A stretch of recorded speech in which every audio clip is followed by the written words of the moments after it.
2034 সালের মধ্যে $1 ট্রিলিয়ন অর্থনীতি বিনির্মাণ করাই সরকারের লক্ষ্য বলে জানিয়েছেন প্রধানমন্ত্রী তারেক রহমান। দুপুরে রাজধানীতে বিনিয়োগকারীদের এক সম্মেলনে তিনি একথা বলেন।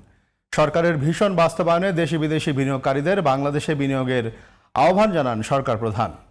বিনিয়োগকারীদের সুরক্ষায় অবকাঠামোগত উন্নয়নের পাশাপাশি ভ্যাট ট্যাক্স প্রক্রিয়া সহজ করতে সরকার নানা পরিকল্পনা নিয়েছে বলে জানান প্রধানমন্ত্রী তারেক রহমান।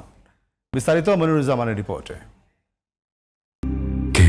শেকড় থেকে শিখরে।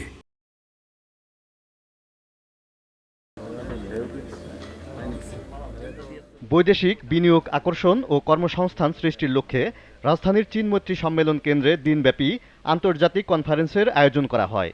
সম্মেলন শুরুর আগে সকালে ইনভেস্টর্স এক্সপো প্রদর্শন করেন এবং অংশগ্রহণকারী প্রতিষ্ঠানগুলোর প্রতিনিধিদের সঙ্গে মতবিনিময় করেন প্রধানমন্ত্রী তারেক রহমান। সম্মেলনে প্রধানমন্ত্রী বলেন, একটি সুনির্দিষ্ট নিয়মতান্ত্রিক বিশ্ব অর্থনীতির সাথে যুক্ত এবং বেসরকারি খাতের গতিশীলতার অর্থনীতি গড়ে তোলাই সরকারের মূল লক্ষ্য। Our government is determined to build a $1 trillion economy by 2034. Our first budget provides targeted incentives for priority sectors, including renewable energy, pharmaceuticals, electronics, digital services, agro-processing, advanced textile, healthcare and logistics.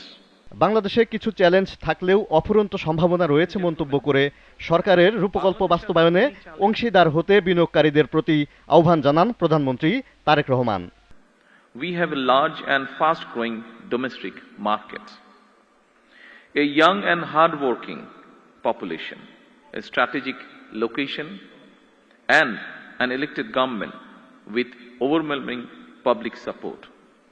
Together, these strengths position Bangladesh for sustained prosperity.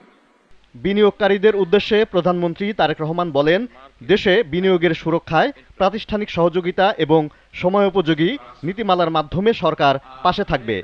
Carefully, and now we are acting accordingly. We are modernizing our legal and regulatory framework, strengthening investor protection, improving dispute resolution, simplifying tax and VAT administration, and making it easier to repatriate profits. We are also developing a stronger capital market. নতুন নতুন কর্মসংস্থান সৃষ্টি এবং আগামীর বাংলাদেশকে নতুন করে গড়ে তুলতে সবাইকে সম্মিলিতভাবে কাজ করার আহ্বান জানান প্রধানমন্ত্রী Tarique Rahman. Together we can build an economy that is stronger, equitable and inclusive. Moniruzzaman, GTV news, Dhaka.